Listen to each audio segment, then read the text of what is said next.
So we're supposing that A is a tautology and B is a contradiction. So we're just going to look at these propositions and compare the truth tables.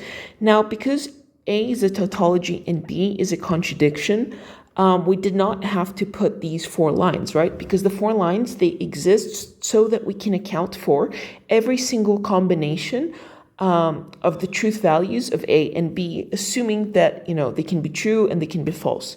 But we just kept these 4 lines just so that it doesn't look really strange and that we can use what we were previously doing. So if A is a tautology, this means that all the truth values here are true for A, and then for B, because it is a contradiction, all of them are false by definition. So now we'll do not A and not B. So not A, therefore everything is false, and then not B, everything is true, right? So for item A, we're going to do A and B. So we are doing the conjunction of the first column with the second column. So all of these conjunctions, they're both going to be true and false, and so on for all the lines. And we know that a conjunction of true and false is always false. So everything here is false. So we know that for item A, this is a contradiction. Contradiction, yeah.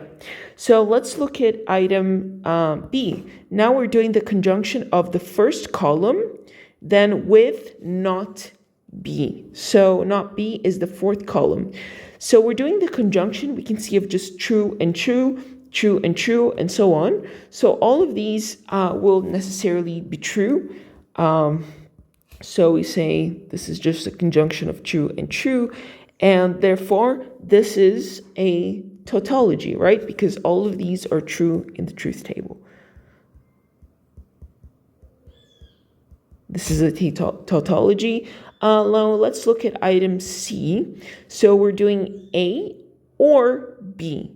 We are doing now a disjunction of the first column and the second column.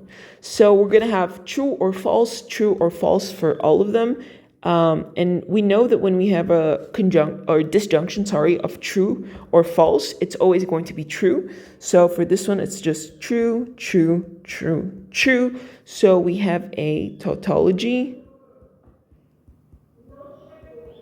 And now let's do item D. So for item D, we've constructed an auxiliary column here, an auxiliary statement. So then we can just deny it for D. Whenever you have these compound statements, I always recommend that you break it up into smaller chunks so you don't make mistakes. So now we are doing the conjunction of, let's see, the second column, so B with not A. So the second and third column. So the conjunction is B and not A, and we can see that all of them are false. So we're just doing false and false, false and false. So like we said, this is always false. And therefore, for item D, we are negating this column right over here that we made, right? So we're just doing the opposite of it, the negation. So negation of false is always true, and therefore true, true, true, true. So item D is a tautology. Now, once more, you guys could really have just done this with a single line, but I just wanted to put it in this format so that it's familiar to us and that we don't lose the practice of really kind of setting up truth tables.